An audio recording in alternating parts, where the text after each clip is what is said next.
अस्सलातु वस्सलामु अलैका या रसूल अल्लाह व अला आलिका व अस्हाबिका या हबीब अल्लाह।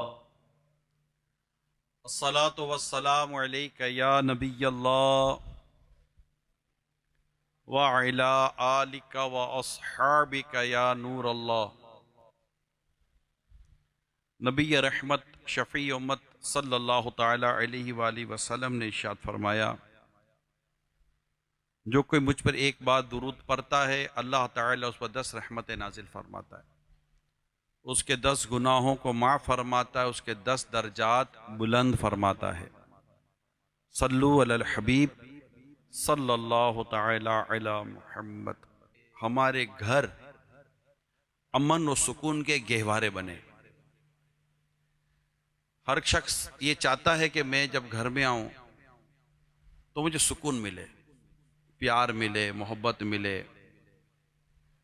जब दो मर्द और औरत शादी करते हैं तो उनके पीछे ये एक थॉट होती है कि मैं एक अच्छी खुशगवार जिंदगी गुजारूं, या वो चाहती है कि मैं ऐसी अच्छी खुशगवार जिंदगी गुजारूंगी। खा उसकी तवक्कुआत शौहर से हों या उसके घर वालों से हो या उसकी बीवी से हो या उसके घर वालों से हो, हर एक खुश रहना चाहता है। लोग पैसा कमाएं, कहीं जाएं, कहीं आएं, कहीं खाएं पिएं, इन सब के पीछे एक होता है यार मजा आएगा, खुश रहूंगा, अच्छा रहूंगा। तो घर में जब भी आप जाएंगे तो आपको एक तवक्को होती होगी कि यार मैं खुश रहूं। बीवी को होगा कि ये आएंगे तो अच्छा हो जाएगा। ये है एक घर के ताल्लुक से एक तस्वुर। लेकिन ये ख्वाब उस वक्त तक शर्मिंदा ताबीर नहीं हो सकता जब तक कि हमारा अंदाज जिंदगी अल्लाह और उसके रसूल के बताए हुए तरीके के मुताबिक ना हो। इसके लिए कोई नई साइंस इजाद करने की जरूरत नहीं है, तो इसके लिए कोई नया फार्मूला लाने की जरूरत नहीं है।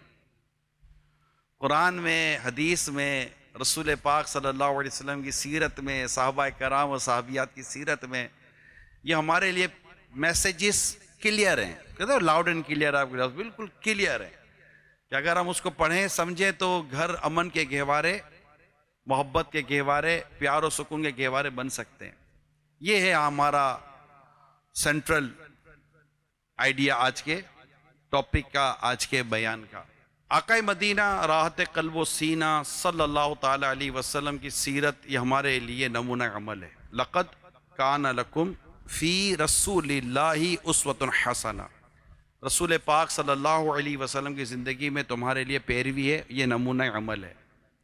हम जिंदगी का कोई भी पहलू ले लें, किसी भी शोबे, किसी भी डिपार्टमेंट की बात कर लें, हमें रसूल पाक सल्लल्लाहु अलैहि वसल्लम की सीरत पाक से मैसेज मिलेगा ज़रूर, रहनुमाई मिलेगी ज़रूर। ये हो ही नहीं सकता कि हमें रसूल पाक सल्लल्लाहु अलैहि वसल्लम की सीरत से रहनुमाई ना मिले। लेने वाला होना चाहिए, रहनुमाई मौजूद है। हज़रत अनस रज़ियल्लाहु ताला अन्हु फरमाते हैं कि रसूल पाक सल्लल्लाहु ताला अलैहि वसल्लम औरतों और बच्चों पर सबसे ज़्यादा रहम फरमाने वाले थे। तो ये हदीस हो गई। अब रसूल पाक सल्लल्लाहु ताला अलैहि वसल्लम का अंदाज़ मुबारक क्या था? तो रसूल पाक सल्लल्लाहु ताला अलैहि वसल्लम के मुतालिक ये बात लिखी गई है कि सरकार सल्लल्लाहु ताला अलैहि वसल्लम भी अपनी अज़वाज बीवियां के साथ खुश तबई फरमाया करते थे, खुश मिजाजी। ये आपका अंदाज़ मुबारक हुआ करता था। बल्कि एक रिवायत में मैंने पढ़ा है कि सरकार सल्लल्लाहु ताला अलैहि वसल्लम सबसे ज्यादा खुश मिजाजी, खुश तबई अपनी अज़वाज के साथ फरमाया करते थे।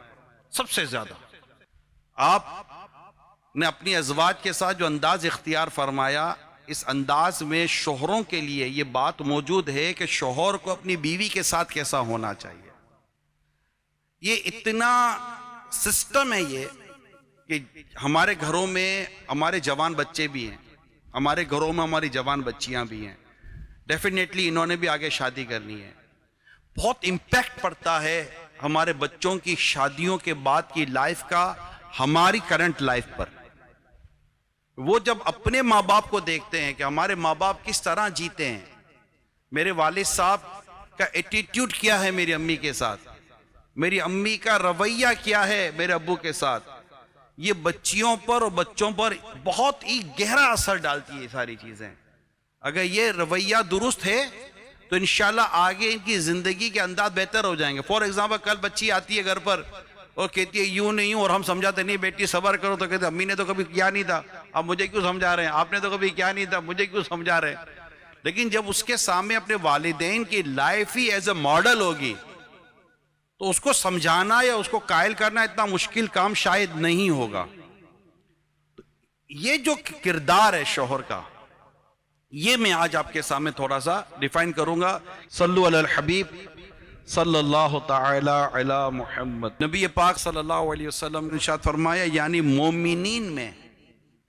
मोमिनीन में सबसे ज्यादा कामिल ईमान वाला वो है जिसके अखलाक अच्छे हों। सबसे ज्यादा कामिल वाला कौन है? जिसके अखलाक अच्छे हों और वो अपने घर वालों पर ज्यादा मेहरबान हो। घर, आज जो हमारा टॉपिक है वो हमारा क्या है? घर। इस्लाम इबादत की बात भी करता है, रोजे की बात भी करता है, नमाज की बात भी करता है, ज़कात की बात भी करता है, जिहाद की बात भी की जाती है, सदका व खैरात की बात भी की जाती है। लेकिन घर के अंदर की बात, फैमिली लाइफ, उसके लिए डेफिनेटली एक आदत और अतवार और एटीट्यूड को बहुत दखल है, रवैयों को बहुत दखल है। इसको कहते हैं रवैया, कि आपका मेरा अपने घर में रवैया क्या है, एटीट्यूड क्या है, अंदाज क्या है। कि प्यारे आका सल्लल्लाहु ताला अलैहि वसल्लम फरमाते हैं, यानी तुम में सबसे बेहतर वो है जो अपनी औरतों के साथ सबसे ज्यादा भलाई करने वाला है और अपनी अज़वाज के साथ में तुम सबसे ज्यादा भलाई करने वाला हूं। कितना क्लियर मैसेज है। यानी तुम में से बेहतर वो है जो अपनी औरतों के साथ सबसे ज्यादा भलाई करने वाला है।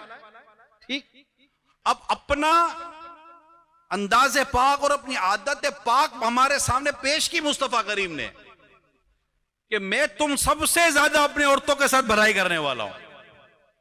और हमें चाहिए कि रसूल पाक की पैरवी करनी है, कि हमें अपने घर की औरतों के साथ भलाई का अंदाज इख्तियार करना है।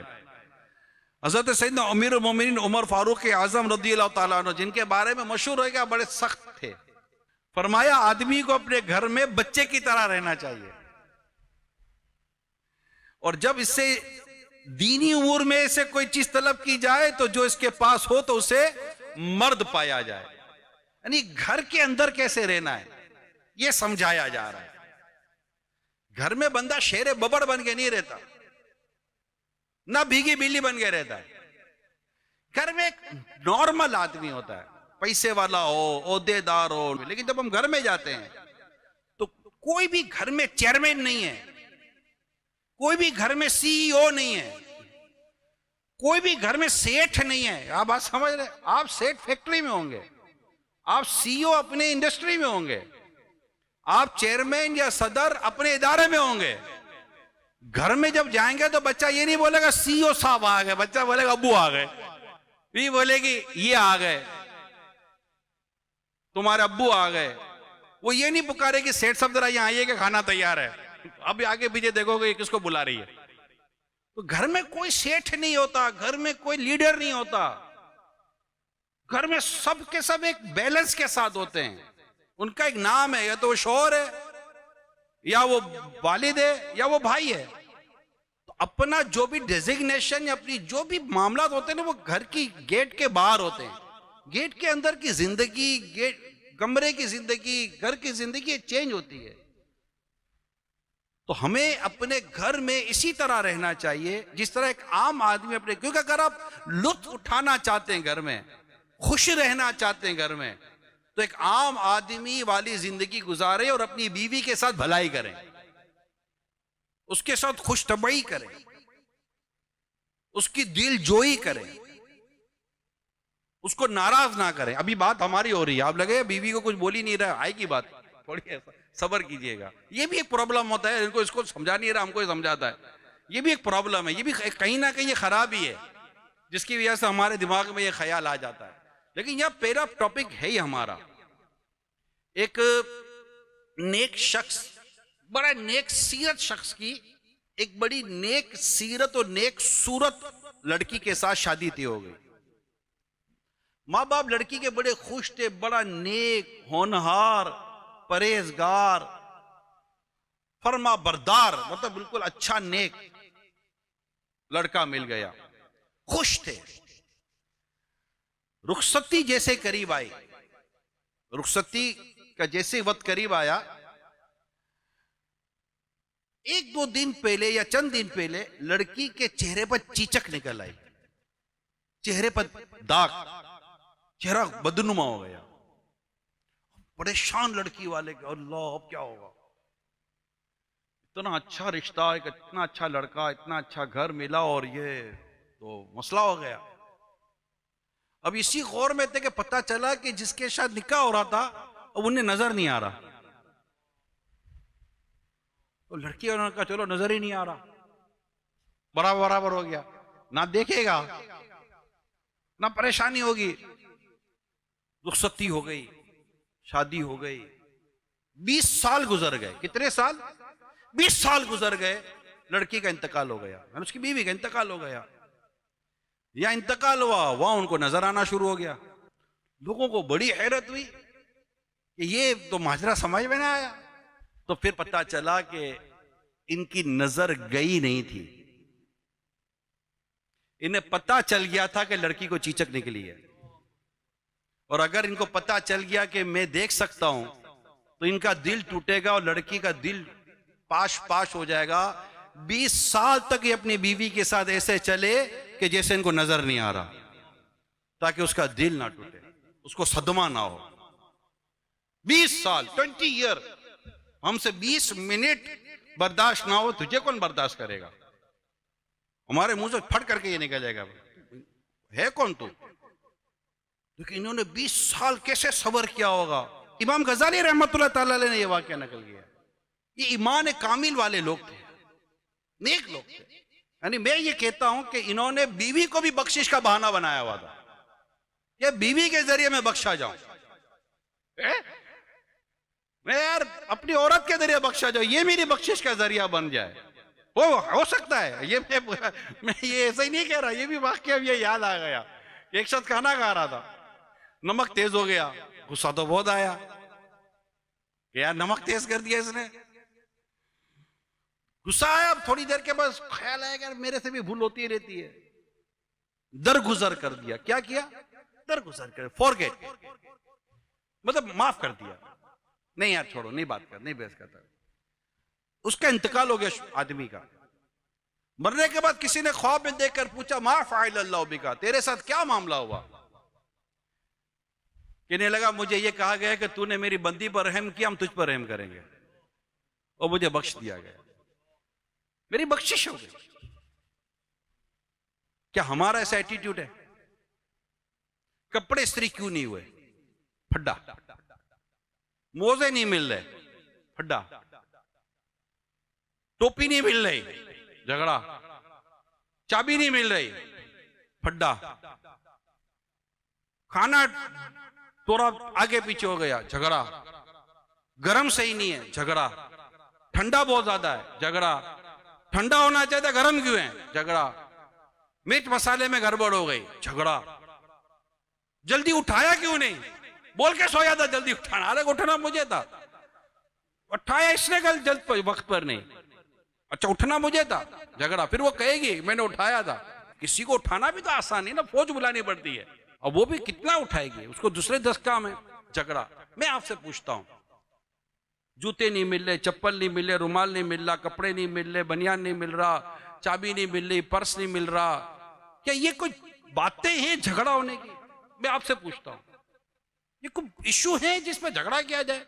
अब हम भी तो हम है ना, हम आते हैं, जूते यहाँ फेंके, मोजे यहाँ फेंके, रुमाल यहाँ फेंका, चाबी वहां फेंकी, कौन चीज किधर फेंकी, मजा अपने को तो लगे टांगे लंबी की पानी ला।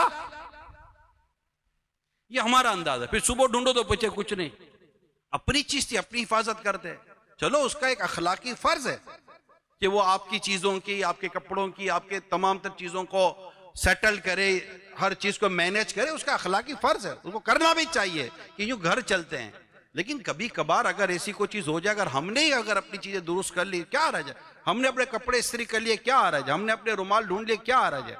हमने अपनी चीजें खुद ही तलाश कर ली, क्या हर्ज है? हमने अपने चप्पल जूते अगर पॉलिश कर लिए, साफ कर लिए, गीला कपड़ा मार लिया, क्या हर्ज है? रसूल पाक सल्लल्लाहु ताला अलैहि वसल्लम अपनी बकरियों का दूध खुद धो लिया करते थे। हजरत आयशा सिद्दीका रज़ियल्लाहु ताला अन्हा फरमाती हैं कि रसूल पाक सल्लल्लाहु ताला अलैहि वसल्लम घर के काम यूं क्या करते थे जैसे तुम में का आम आदमी घर के काम करता है, घर के कामों में इन्वॉल्व हो जाते थे। एक फैमिली लाइफ मर्दों के लिए कैसी होनी चाहिए, हमें रसूल पाक सल्लल्लाहु ताला अलैहि वसल्लम सिखाते हैं। अपनी अज़वाज के साथ कैसा होना चाहिए सिखाते हैं, इनके साथ कैसा हुस्न सुलूक होना चाहिए सिखाते हैं, इनके साथ कैसी खुशतबई होनी चाहिए सिखाते हैं। हम करते ही नहीं ऐसा।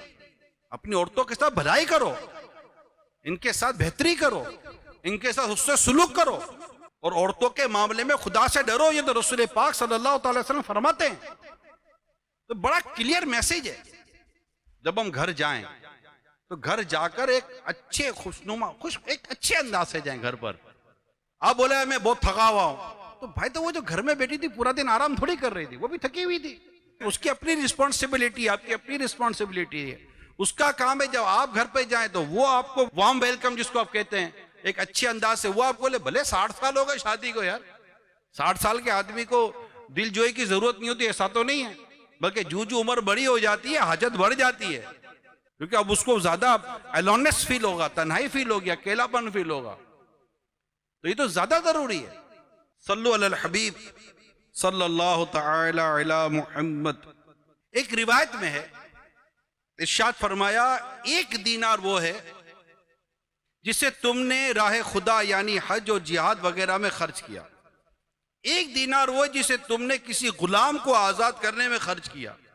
एक दीनार वो है, रकम ले लें, पैसे ले लें, माल ले लें। एक दीनार वो है जिसे तुमने किसी मिस्कीन पर सदका किया, और एक दीनार वो जिसे तुमने अपने अहलो याल पर खर्च किया। इन तमाम में सबसे ज्यादा सवाब अजर वाला वो है जिसे तुमने अपने अहलो याल पर खर्च किया। फैमिली पर, बीवी बच्चों पर, जायज और हलाल और अच्छे तरीके से खर्च करना, ये सवाब है। लोग बाहर उड़ाते हैं, घर में नहीं करते। घर वालों के लिए बड़ी परेशानी होती है। तो जायज तरीके पर घर में खर्च करना ये एक अहम और जरूरी बात मैंने आपके सामने बयान की। ये लोगों को पता नहीं होता कि घर वालों पर आप अच्छी नीयत से खर्च करें, क्योंकि ये सिले रहमी भी है। रिश्तेदार है ना आपके, बीवी बच्चे रिश्तेदार हैं, ये सिले रहमी है।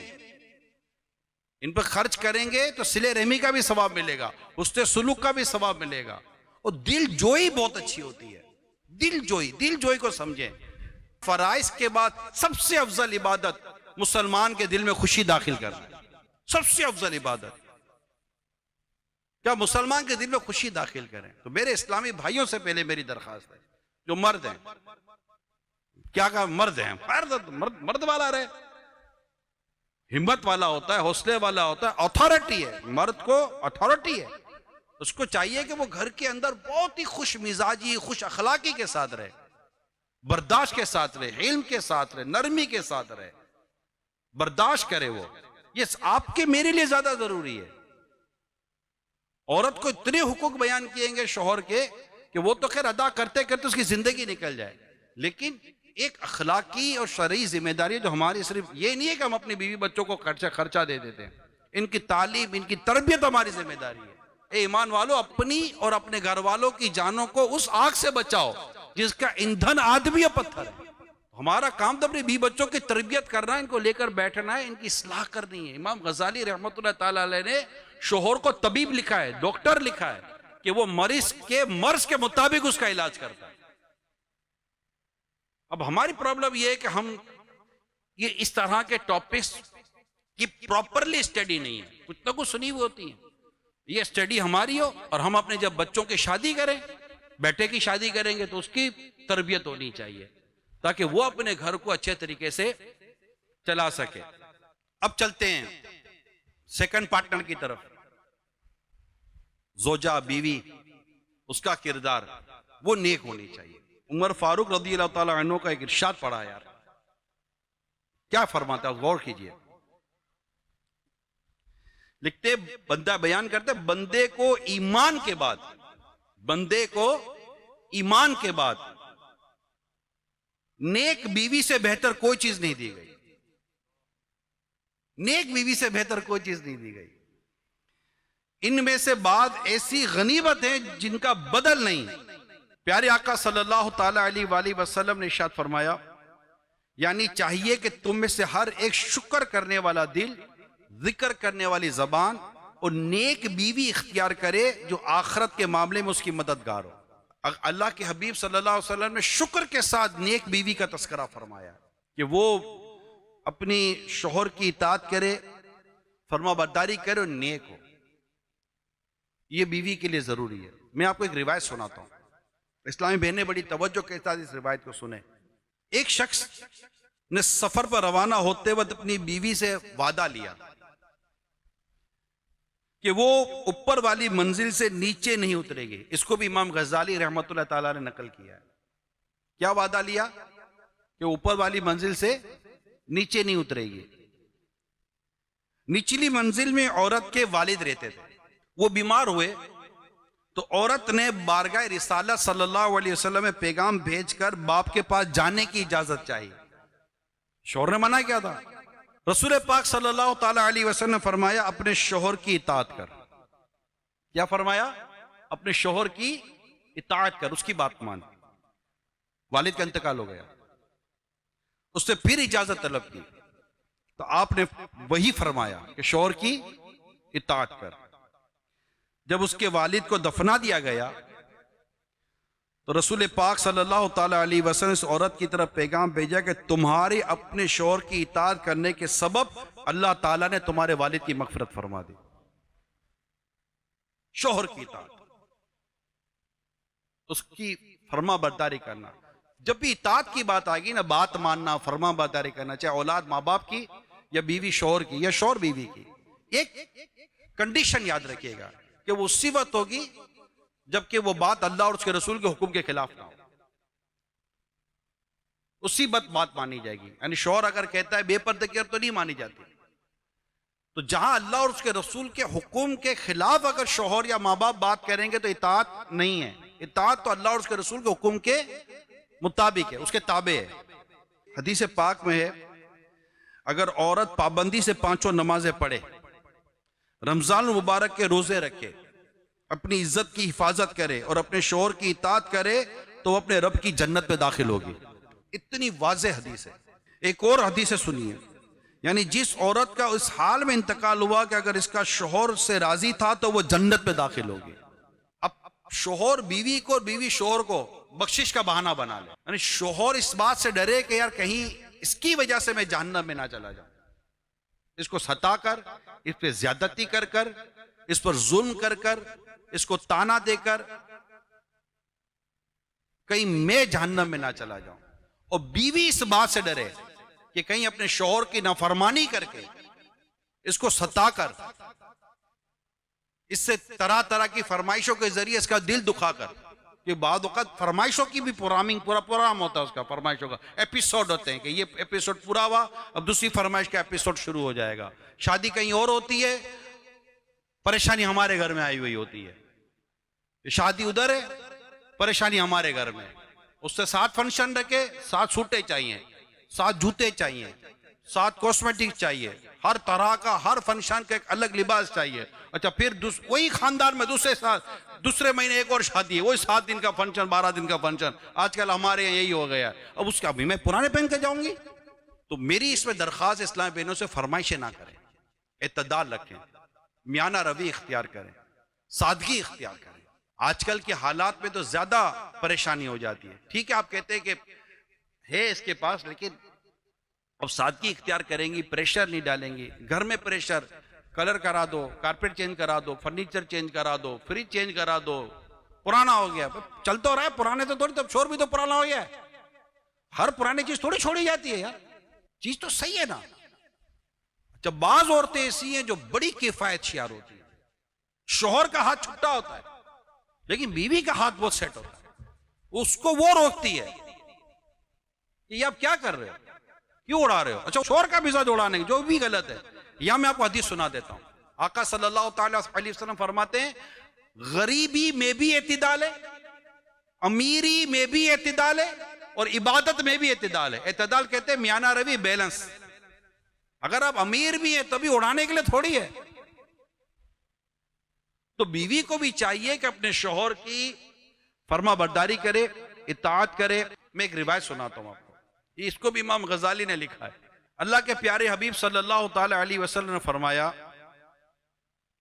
जिसने अपनी बीवी के बुरे अखलाक, बद अखलाकी, बदतमीजी, जिसने अपनी बीवी के बुरे अखलाक पर सब्र किया, अल्लाह ताला उसे हजरत अय्यूब अलैहिस्सलाम के मुसीबत पर सब्र करने की मिसल अजर अता फरमाएगा।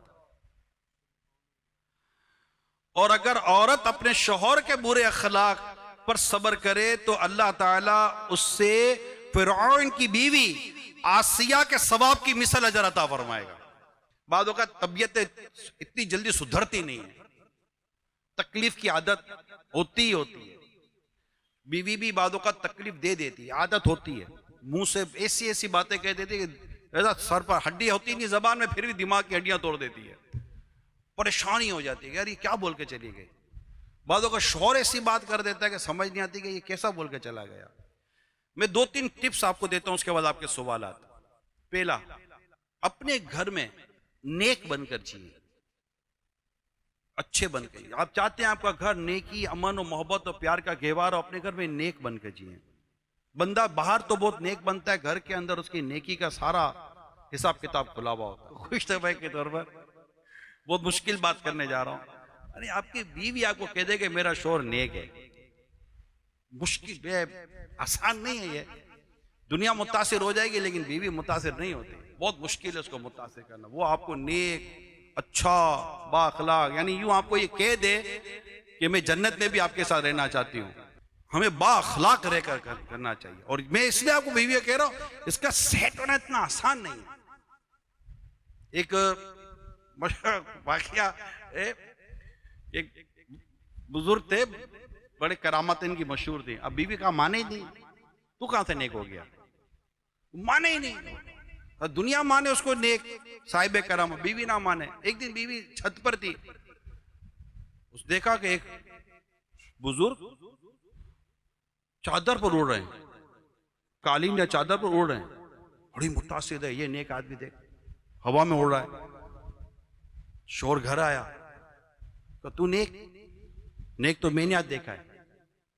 क्यों? मैं देखा छत पर एक आदमी हवा में उड़ रहा है। नेक यूं होते हैं, करामतें ये होती हैं। आप बोलते हो मैं नेक हूं, वो नेक आदमी था। बोला हाँ, अल्लाह की बंदी मैं ही तो था, वो आप थे। अच्छा, मैं बोलूं फिर क्यों बोलूं, मैं फिर बोलूं टेढ़ा क्यों उड़ रहे थे। एक और टिप देता हूं मैं आपको, एक दूसरे के वालिदैन की इज्जत करना सीखें। यानी बीवी को चाहिए कि शौहर के घर वालों की इज्जत करें, और शौहर को चाहिए कि बीवी के घर वालों की इज्जत करें, तोड़ पैदा ना करें। अच्छी बीवी वो होती है जो खानदानों को मिलाती है। अच्छी बीवी वो होती है जो बाप और शौहर में, यानी कि आपके ससुर और आपके शौहर में अगर लड़ाई है तो अपना किरदार अदा करके बाप बेटों में मोहब्बत पैदा करवाती है। अगर माँ और बेटों में जुदाई है तो वो बहू माँ बेटों में मिलाप पैदा करवाती है, ना कि जुदाई करवाती है। तो शौहर भी कहता, तेरे माँ बाप ने तुझे ये सिखाया, तेरे माँ बाप ने तुझे ये सिखाया। आपको क्या हो गया? क्या आपके माँ बाप ने आपको ये सिखाया था कि बीवी को ताना दे, तंज करे, तनकीद करे? यहां तो आपका किरदार जाहिर हो रहा है, आप ही तो गलत कर। एक दूसरे के माँ बाप की इज्जत करें। एक आड़ा अजीब सा चुटकुला हुआ, एक शौहर को एक अरसे के बाद याद आया ऐसे बीवी का कि माँ बाप की दावत ना करें। माँ बाप की भाई बहनों की दावत करते हैं। बीवी सेट तो थी नहीं, मर्जी आपकी, जो करना है कर लो, फला दिन बुला लो, मर्जी आपकी, बुलाना है बुला लो, ठीक है। दावत सेट हो गई, शोर घर पर आया। थोड़ी देर के बाद मेहमान आने वाले थे। कहा क्या पकाया? बोला क्या पकाया है, जो है वही है। कौन से बाहर के लोग आ रहे हैं? घर के लोग आ रहे हैं, जो हम खाते थे वो खा लेंगे। माँ बाप भाई बहन ही है ना। क्या हुआ? घंटी बजी, जैसे घंटी बजी तो वो बीवी गई दरवाजा खोलने के लिए, जैसे खोला तो इसके माँ बाप और भाई बहन दरवाजे पर खड़े थे। अम्मी अब्बू, इसके भाई बहन थे, इसकी माँ बाप थे। आप क्या दावत दी थी तो आए हैं। अंदर जाकर कहने लगी, बताया क्यों नहीं कि मेरे माँ बाप आ रहे हैं? बोला क्या हुआ, माँ बाप ही है ना, जो घर में पका है सब खा लेंगे। ये एटीट्यूड नहीं होना चाहिए। अगर आप घर चलाना चाहते तो दोनों टायरों में हवा बराबर होनी चाहिए, तो इंशाल्लाह घर चलेगा और मोहब्बतें कायम रहेंगी। तो इंशाल्लाह ये मैसेज जाएगा घर वालों, बच्चों को मैसेज जाएगा, पड़ोसियों को मैसेज जाएगा, यार रहते हैं एक दूसरे के हक अदा करें, एक दूसरे के हुकूक को समझें। इंशाल्लाह दुनिया भी अच्छी बनेगी, आखिरत भी अच्छी बनेगी। आप सवाल करना चाहें, टॉपिक आपके सामने है कि कोई भी ऐसे जहन में आपको कन्फ्यूजन हो बयान सुनने से रिलेटेड कोई सी बात हो कि यार ये होगा तो कैसे हो जाएगा, तो सवाल करने का एक तरीका याद रखिएगा कि अगर आपको अपने बारे में सवाल करना है तो मेहरबानी करके ये ना कहिएगा कि मेरे साथ ये हो रहा है या मेरे घर में ये हो रहा है या मेरे माँ बाप के साथ ये। अगर किसी के साथ ये हो रहा हो तो, क्योंकि अपने घर का पेंडोरा बॉक्स कभी भी नहीं खोला जाता, अपने घर का भांडा कभी भी नहीं फोड़ा जाता।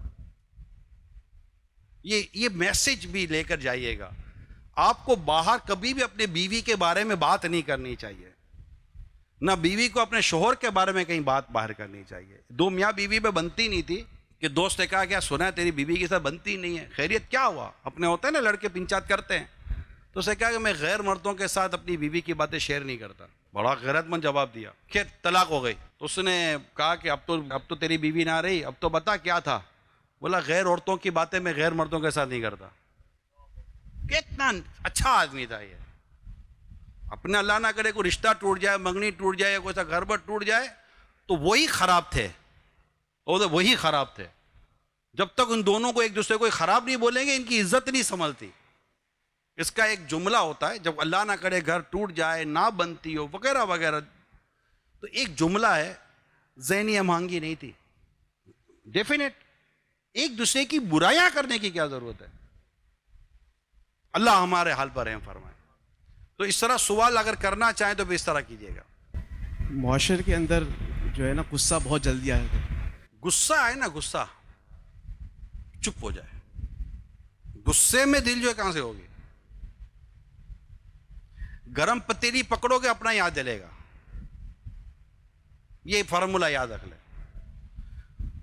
अच्छे समझदार और तमीजदार अगर मियाँ बीवी की मैं बात करूं ना, तो अगर बीवी को गुस्सा चढ़, वो इंसान तो है ना यार, अगर वो गुस्से का इजहार करे तो शौहर को चाहिए कि खामोश हो जाए।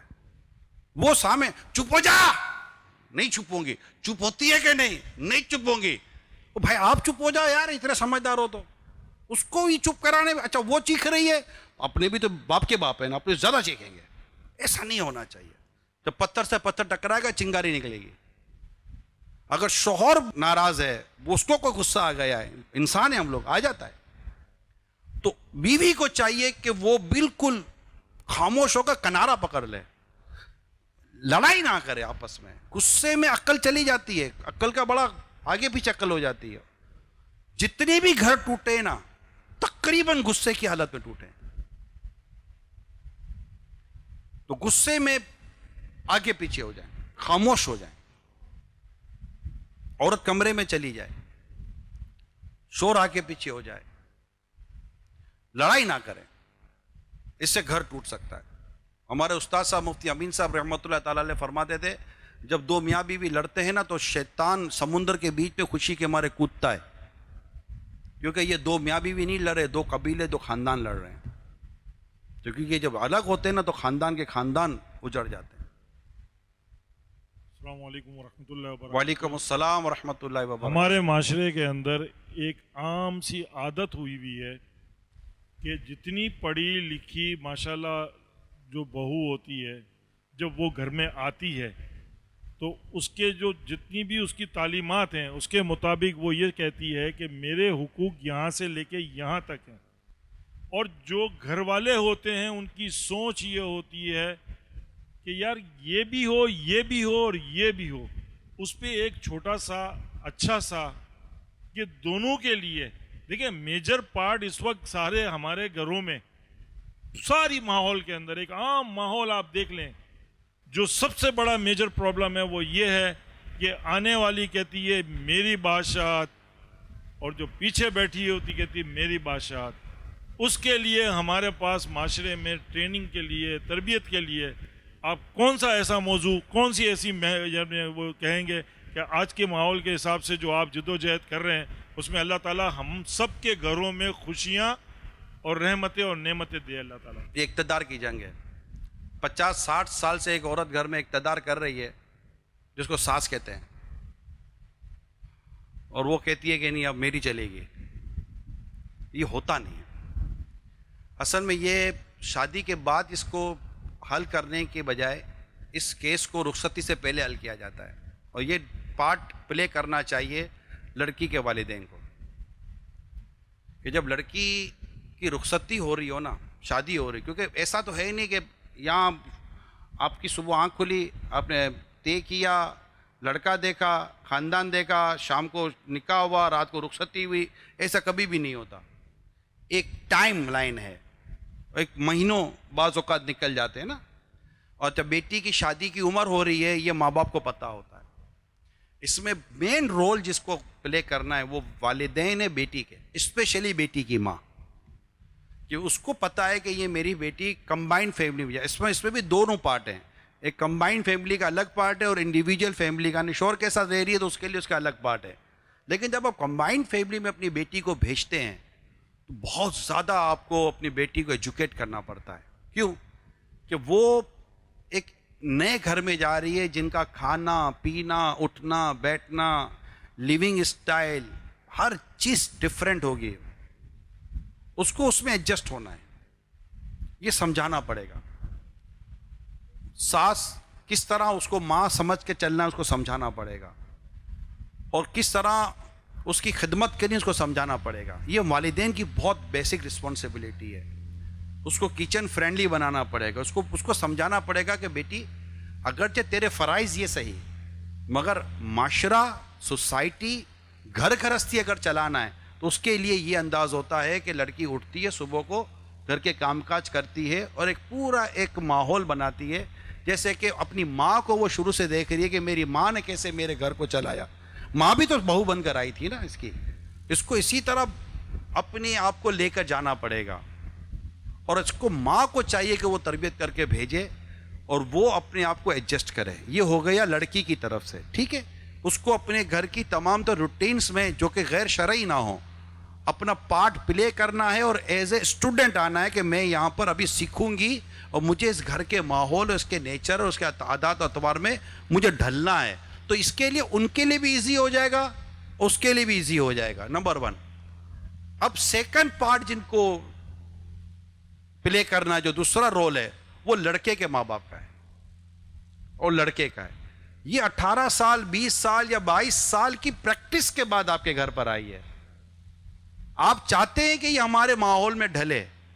22 साल की आदत को बदलने में आपने 22 महीने भी नहीं दिए, 22 घंटों की आपने उसको नोटिस दिया। 22 दिनों में बदलती तो ठीक है, वरना चल तेरी माँ के घर। उसको चेंज होने का मौका दें, उसको संवरने का मौका दें, उसको सीखने का मौका दें, उसको शफकत दें। यानी अगर बेटी को यह समझाकर भेजा है कि सास को माँ समझ कर रहे, तो सास को भी यह समझाया गया कि इसको बेटी समझ कर चल। वो किसी और घर से आई है, वहां पर इसको बोलने टोकने का वो मिजाज नहीं था जो सास ससुर के घर पर हो चुका है। अच्छा, वहां तो सुन लेगी, यहां नहीं सुन सकेगी। तो वहां भी सास ससुर को भी चाहिए, अगर कंबाइंड फैमिली है, शोहर को भी चाहिए कि अभी वो आई है, उसका नेचर है, उसको समझने में, बदलने में टाइम लगेगा। इतनी जल्दी वो चेंज नहीं हो जाती। बात होती है कि जिनके अंदर ज़्यादा जल्दी चेंजेस की गुंजाइश होती है, लेकिन अदरवाइज टाइम लगता है। फिर एजुकेशन ने भी एक दिमाग के अंदर चीज़ें चढ़ाई हुई हैं, उसकी गर्द भी उतरने में टाइम लगेगा थोड़ा सा। मगर इस्लामी बहनों को ये लाजमी चाहिए कि जब वो शादी हो तो अपने ससुराल में यूँ रहे जैसे कि एक हमारे उर्फ और आदत का रूटीन है, उठने की, खाना, नाश्ता, लंच, डिनर, सोना, जागना एक प्रैक्टिस हो जाती है। हो सकता है अपने माँ बाप के घर में दोपहर को 2 बजे उठती हो और यहाँ पर 9 बजे उठने की रूटीन है, तो आपको 9 बजे उठना पड़ेगा। अच्छा, ये जाते ही पता चलना ना इमीडिएट ये प्रॉब्लम हो जाता है। इसलिए मैं कहता हूँ कि वालिदैन को चाहिए कि अपनी बेटी को, यानी मैंने लाइव किया ये मदनी चैनल पर, कम से कम बेटी की रुखसती से 2 साल पहले, शायद 2 साल पहले माँ की जिम्मेदारी बढ़ जाती है। उसको बेइज्जती पर पेश ना करें कि तुम्हारी बेटी घर जाकर उसको अगर सास या उसका शोहर ये कहे तुम्हें पकाना नहीं आता, तुम्हें ये नहीं आता, ये नहीं आता, ये नहीं आता, ये नहीं होना चाहिए। बाप की भी जिम्मेदारी है कि अपनी बेटी को शादी से पहले उसको प्रिपेयर करे, तैयार करे कि उसको कंबाइंड, आप और मैं ही कंबाइंड फैमिली में दे रहे हैं ना, और अगर अलग रहना है तब भी उसको कैसे एटीट्यूड करना है, शौहर के साथ कैसे रहना है, उसके आगे पीछे शक व शुबे की गुंजाइश पैदा ना हो, मोबाइल के जरिए खराब बदमज़गी ना हो। आजकल मोबाइल में भी बड़ी लड़ाइयाँ हैं घरों के अंदर, मोबाइल की वजह से बदमज़गी ना हो। अभी ये छोटा सा टुकड़ा और ये मोबाइल, ये आपका मेरा घर कैसे तोड़वा देगा यार। तो थोड़ा सा यहां पर दोनों तरफ ब्रॉड मेंटेलिटी के साथ जाना चाहिए। शोहर को, बीवी को स्पेस देना चाहिए कि वो खुद को चेंज करने में थोड़ा टाइम लेगी, और माँ बाप को चाहिए कि बेटी को तैयार करके भेजें ताकि वो जल्दी जल्दी उस फैमिली में एडजस्ट हो जाए। तो इंशाअल्लाह ताला बहुत जल्दी चीजें जो है ना वो कंफर्टेबल हो सकती हैं। लड़के के माँ बाप को भी तो चाहिए ना कि वो भी सारी चीजों को मद्देनजर रखते हुए चलें। मैंने अर्ज की ना, सबसे पहले तो ये मद्देनजर रखे कि हम घर में बहू लाएं, मासी नहीं लाएं। आप बहू लाएं, मासी नहीं लाएं, तो मासी नहीं है, वो बेटी की तरह है आपके, उसको बेटी की तरह रखें। हकीकत यह कि एक बाप की शहजादी आई है आपके घर में, बेटी तो बाप की शहजादी होती है। आप घर में किसी शहजादी को लाएं, वो किसी न किसी गरीब से गरीब घर के भी बाप के दिल की सल्तनत की वो रानी थी, बाप के दिल की सल्तनत की वो शहजादी थी। शहजादी बोला तो उसका भी थोड़ा बहुत दिमाग खराब हो जाए, मैं शहजादी, तो भी वो भी ज़रा प्रॉब्लम कर देती है ना कि मैं शहजादी। अब शहजादी तो वो शहजादी बनने जाती है तो बोलते तू शहजादी, तो हमारी सल्तनत तेरे से बड़ी है, हमारे घर में वैसे ही 4 शहजादियाँ घर में बैठी हुई हैं। थोड़ा सा एडजस्ट करके चलना पड़ेगा, उसको मौका दें और मासी बनाकर ना रहें। मगर बहू को मैं ज़रूर ये कहूँगा कि घर के काम को यूं कर जैसा हमारे आदत, अखलाक और उर्फ आदत है, इसी तरह इंशाल्लाह रहें। मैं निगरान शूरा से ये भी अर्ज़ करूँगा कि कंटिन्यू ये तरबियत मिलती रहे, हमारे घर में नेकियों भरा माहौल हो, तो उसके लिए हमें क्या करना चाहिए उसके बारे में। मदनी मुज़ाकरा, अमीर सुन्नत कभी ससुर की नुमाइंदगी कर रहे होते हैं, कभी शोहर की नुमाइंदगी कर रहे होते हैं, कहीं माँ बाप की नुमाइंदगी कर रहे हैं, कहीं बहू की नुमाइंदगी कर रहे हैं, तो कहीं बेटी की नुमाइंदगी कर रहे हैं, क्योंकि घर में हर एक बोल नहीं सकता हर एक को। तो अगर इस तरह अगर आपने फैमिली के साथ अमीर सुन्नत का मदनी मुज़ाकरा जो हर हफ्ते को होता है वो देखना शुरू करें तो इंशाल्लाह आपको बहुत फ़ायदा होगा। अल्लाह ने चाहा तो घर में एक अच्छा माहौल बनेगा और नेचर तो बदलना पड़ेगा। अगर मेरे को ऐसे इस्लामी भाई, ऐसे इस्लामी बहनें हैं कि जिनके मुंह उमूमन तरबूज की तरह फुले रहते हैं, तो तरबूज फटता है तो बस फटता है फिर। तो मेहरबानी करके इस तरह का कोई एटीट्यूड ना रखें, स्माइलिंग फेस के साथ घर चलेगा। हमने एक मैसेज चलाया था, मुस्कुराइए घर बचाइए। आप मुस्कुराएंगे तो घर बचेगा। ये एक इसी तरह का मैसेज एक इस्लामी भाई की तरफ से आया है सवाल की सूरत में कि बाज़ औक़ात बीवी गुस्से में आकर ये कहती है कि मुझे तलाक दे दो, तो अब ऐसे वक्त पे शौहर को क्या करना चाहिए? सब्र करें, देरी नहीं चाहिए। उसके नहीं क्यों दे दे भाई, तलाक देने के लिए थोड़ी शादी की थी, क्यों दे दे? वो तो मांग ले, उसको इख्तियार दिया ही नहीं है ना, वो तो उसका अल्लाह ने अगर उसके हाथ में इख्तियार होता तो बना यार कितने का टूटा। आप तो शौहर हो, मर्द हो, तो क्यों देते? वजह पूछें क्या प्रॉब्लम है। हो सकता है उसको वाकई बहुत मेजर प्रॉब्लम्स हो यार, उसके प्रॉब्लम हल करें ना। आप अपने प्रॉब्लम को बाकी रखकर भी तो उसको ना घसीटे तो नहीं ना। यानी अगर जूते में कील लगी हुई है और आप बोले भाई यही जूता पहनकर तू चल, यार कील वाला जूता बंदा कब तक पहनकर चलेगा? या चलो अब शोर बोलो, आप बोलो जूता बोल जाते तो नहीं बोलता, भाई टोपी बोल दो। अब टोपी के अंदर भी अगर फांस लगी हुई है तो ये चुभती नहीं है। तो चीजें निकालें, आपस के डिस्प्यूट की वजह ढूंढें। मेरी दरख्वास्त ये है, अगर कोई ऐसे लोग बैठे हुए जिनके आपस में डिस्प्यूट है, वजह ढूंढें। अगर शौहर मर्द को लगता है कि मेरी वजह, मैं वजह हूँ, मेरा अखलाक, मेरा किरदार, मेरी को बुखल, मेरी कोई सी कंजूसी या मेरी को बदतमीज़ी या मेरा गालम गलोच करना, बिला वजह डांटना झाड़ना, ऐसी कोई चीज़ें हैं तो ज़ाहिर है आपको बदलना पड़ेगा, वरना क़यामत के दिन क्या जवाब देंगे जब ये औरत मजलूम बन के खड़ी हो गई कि या अल्लाह मुझे मेरा हक दिला। इसी तरह अगर बीवी अगर बद अखलाक है तो उसको कहे कि आप ये बद अखलाकी है, नाराजगी हो जाती है मियाँ बीवी में, इसका इनकार नहीं है, तो आपस का रिश्ता है एक ऐसा।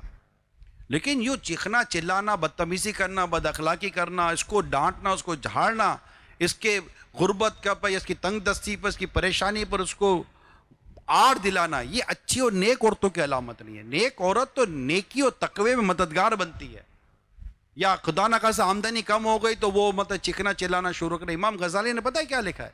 इमाम गजाली अलैहि रहमान ने लिखा है कि पहले की औरतें कैसी होती थी। इमाम गजाली ने लिखा है इह्याउल उलूम में, पहले की औरतें ऐसी होती थी कि जब आदमी घर से काम के लिए निकलता था तो बेटी और बीवी उसे कहती थी कि हमारे मामले में खुदा से डर, हमारे मामले में खुदा से डरना, हराम कमा के ना लाना, हराम कमा के ना लाना, हम भूख बर्दाश्त कर लेंगी, जहन्नम का अजाब बर्दाश्त नहीं कर सकेंगी। ये थी पहले की औरतें। उनको चाहिए कि वो अपने शौहर के साथ घर में नरमी और प्यार से रहें और बनाएं। मैं इस्लामी बहनों को यही अर्ज करूंगा, बनाएं। अगर आपने खुदा ना खासा जुदाई डलवाई ना तो मकाफात अमल से डरिएगा कहीं आपके लिए भी जुदाई ना आ जाए। अगर आपने किसी औलाद को उसके माँ बाप से दूर किया तो ऐसा ना हो कि कल आपकी औलाद आपको छोड़कर चली जाए। जैसे कि एक वाकया मैंने पहले भी बयान किया हुआ है कि एक बहू ने अपने ससुर को सर्वेंट क्वार्टर में रखा हुआ था। हमारे सर्वेंट जैसे ही पूरा घर है, एक क्वार्टर बना हुआ है, वहां शोर ससुर को रखा हुआ था। शोर की चल नहीं रही थी, बात अगर नहीं चलती, हालांकि चलनी चाहिए, शोर की नहीं चलेगी तो किसकी चलेगी। अच्छा, एक दिन उसका बेटा पेंटिंग कर रहा था, ड्राइंग कर रहा था, घर बना रहा था। उसने घर बनाया और उस घर में उसी तरह से सर्वेंट क्वार्टर बनाया था। तो माँ ने पेंटिंग देखी, खुश हुई। माँ ने पूछा कि बेटा ये जो अलग से कमरा बनाया है ये क्या है? तो उसने कहा कि वो आपने वो दादा को रखा है ना वहां पर, जब मैं बड़ा हो जाऊंगा मैं भी ऐसा ही घर बनाऊंगा और आप दोनों को मैं वहां रखूंगा जब आप बूढ़े हो जाओगे तो। ओ वाह, माँ की घूमी, बोला ये क्या हो गया। उसने तो मिन्नत समाजत की और ससुर को इज्जत के साथ घर में ले आई। शोर, शाम रात को घर आया, देखा बाप घर में, तो खुश हो गया, यार चलो बाप घर में। तो उसे बताया कि ये था। वो औरत मकाफात अमल से डर गई कि ऐसा ना हो कि जैसी करनी वैसी भरनी। अल्लाह हमारे हाल पर रहम फरमाए। लेडीज़ की तरफ से एक सवाल आया है कि एक फादर जिनके 3-4 बच्चे हैं, उम्र बड़ा भी है छोटा भी है, और उनकी जो वाइफ हैं वो बच्चों की तरबियत करती हैं, शौहर तो कामकाज पे जाते हैं, तो अब शौहर की उन बच्चों की तरबियत के लिए क्या जिम्मेदारी है, क्योंकि अकेली औरत बच्चों की सही तरबियत नहीं कर पाती। वो रात को टाइम दे, जब वो घर से आए ना, उसको चाहिए कि घर जब भी कामकाज से तो आएगा ना घर पर, उसको चाहिए कि अपना फैमिली टाइम रखे, घंटे 2 घंटे 3 घंटे। हम लोग क्या करते हैं कि हम लोग घर आने के बाद भी मोबाइल पर लगे रहते हैं। हमारे पास भी यही प्रॉब्लम है। हम घर पर आते हैं, बीवी कहती है कि मोबाइल, अब मोबाइल, तो अच्छा हम वो ज़्यादा बोले कहते हैं अभी तो घर पर आए हैं, तो बाहर कौन सा जंगल में रहते थे भाई, लोगों में तो थे। अब लोगों से निकलकर घर में आए हो तो एक फैमिली टाइम फिक्स कर लें, 1.5 2 3 घंटे जो भी है। उसको भी टीवी के बैठे गुनाहों भरे प्रोग्राम में ज़ाया करने के बजाय अपने बच्चों को लेकर बैठे, इनको अल्लाह के प्यारे रसूल सल्लल्लाहु अलैहि वसल्लम के मौजज़े सुनाएं, इनको सहाबा कराम औलिया कराम की करामात सुनाएं, इन्हें सीरत बयान करें, इन्हें वाक़ियात बयान करें, इनको इंगेज करें। आज आपको प्रॉब्लम है कि बेटे मोबाइल के साथ लगे हुए हैं, तकरीबन वालिदैन को ये प्रॉब्लम है कि बच्चे मोबाइल के, इनको इंगेज करें अपने साथ। अच्छा, बीवी के साथ बैठे, इनको भी 2 बातें अच्छी बताएं, गीबत ना हो, चुगली ना हो। अच्छा, जो औरत ये सोचती है कि मेरा शौहर मुझे टाइम नहीं देता, बस आपको ऐसा होता है कि उसको भी टाइम ना देना उसके लिए भला होता है। बोलो बैठूंगा तो इसने मेरे बाप की फाइल खोलनी है, मेरी माँ की फाइल खोलनी है, मेरी बहन की फाइल खोलनी है, आसपास वालों की फाइलें खोलनी है, किसी की फाइल नहीं होगी तो पड़ोसी की फाइल खोलनी है। इसके पास फाइलें इतनी है कि क्या करो। अब इसके साथ बैठता हो तो फाइलें खुलती हैं, तो इसके साथ रात को 2-3 घंटे बैठो तो गुनाह करने पड़ते हैं। तो ये फाइलें खोलना बंद करें, अपनी फाइलों पर ध्यान दें, अपने अमाल को दुरुस्त करें, इंशाल्लाह सब मदीना मदीना हो जाएगा। सल्लु अलल हबीब। एक काम ना देते हम तो लबीब भाई इनको। आज आप अभी जा रहे हैं, घरों पे जाएंगे, खाना थोड़ी सी वो प्रैक्टिस, चलो सुन ली, आप करें क्या। मिसाल के तौर पर आप घर में बैठे और आपकी बीवी ने आपको पानी दिया, जज़ाकिल्लाह, शुक्रिया, ये बोलने की आदत पैदा कर ले। हाँ जल्दी दे, देती कहना, वो भी कहेंगी नहीं क्या हो गया, खैर तो है आज आपको। अब वो उसको कह लेने दो, 2-4 दिन उसको लगेगा कि कुछ हो गया है, वो चेकअप का भी बोलेगी। तो आप बोला मैं चेकअप करा कर आया हूँ, इज्तिमा से आया हूँ, सुभान अल्लाह। ठीक है। अच्छा, इसी तरह आप फ्रूट लेके जाते हैं, आप घर में चीज़ें लेके जाते हैं, कुछ भी लेके जाते हैं, तो माशाल्लाह जब घर में लेकर आए आप, तो उसका काम है कि वो कहे कि माशाल्लाह जज़ाकल्लाह, अल्लाह आपको जज़ाए खैर दे। अब हमारा कितना ख्याल रखते हैं, यूँ मतलब कि एक दूसरे का शुक्रिया अदा करने का मैसेज लेके जाएं, ये मेरी दरख्वास्त है। यकीन माने इतनी आपको घर में राहत, आपको ये एक वर्ड से सुकून ना मिले तो कहना, एक दूसरे का शुक्रिया अदा करें। सास बहू भी कर सकती हैं आपस में, वो 4 दफा करे, ज्यादा करे, जहां प्रॉब्लम ज्यादा हो वहां पर इलाज दवाई ज्यादा दी जाती है, ज्यादा करे, एक दूसरे का शुक्रिया अदा करें। अच्छा, आपको पानी पीना है, आप उठकर खुद पानी पी लें, वो कहेगी मैं कहना चाहिए, मुझे कह देते मैं भर के दे देती, तो आप कहेंगे नहीं मैं भर तो सकता हूं। वो ये यूं थोड़ा बहुत करें, जिनको जरूरत है मैं उनके लिए कह रहा हूं, जो माशाल्लाह कर ही रहे हैं, अखलाक के साथ चली रहे हैं, ज्यादा चिक चिक ना करें, बोला बोली ना करें, ज्यादा वो ना करें। ये कौन कहता है कि मैं अखलाक के साथ नहीं चल रहा, मैं तो बड़ा बा अखलाक। चीखना, चिल्लाना, डांटना, झाड़ना, ये भी अखलाक है, तो फिर जो हो रहा है वो होने दो। फिर नरमी, प्यार, मोहब्बत, मुस्कुराना। वो एक शख्स गया था, एक नफ्सियाती डॉक्टर के पास गया कि घर के हालात सही नहीं है, क्या करना है, तो उसे 2 बातें सिखाई थी, स्माइल एंड थैंक्स। यानी जब भी घर में जाओ मुस्कुराओ और थैंक्स बोलना सीखो। अपने जज़ाकल्लाह बोलते हैं, अल्लाह जज़ाए खैर दे, अल्लाह जज़ा अता फरमाए। उसने कहा कि तुम अजीब मजाक करो, मेरे घर के हालात कर रहे हो, तो बोलता मुस्कुराए, बोला करके तो देख। जैसे घर पे बीवी ने दरवाजा खोला, थैंक्स, उसकी तो हालत खराब हो गई, इसको क्या हो गया, ये तरबूज आम कैसे हो गया, ठीक है। तो वैसा मुस्कुराता चेहरा लेकर घर में आया है, पहली बार आया था ये घर में इसी तरह। पानी दिया, थैंक्स, कुछ और हुआ, थैंक्स, शुक्रिया। अच्छा, हफ्ता दिन के अंदर ऐसी सूरत हाल हो गई कि वो गया डॉक्टर से गले मिला, बोला तेरी इन 2 दवाइयों ने मेरे घर की बीमारी दूर कर दी। रसूल पाक सल्लल्लाहु अलैहि वसल्लम का प्यारा अंदाज आखिर में मैं बयान करके बयान खत्म करता हूं।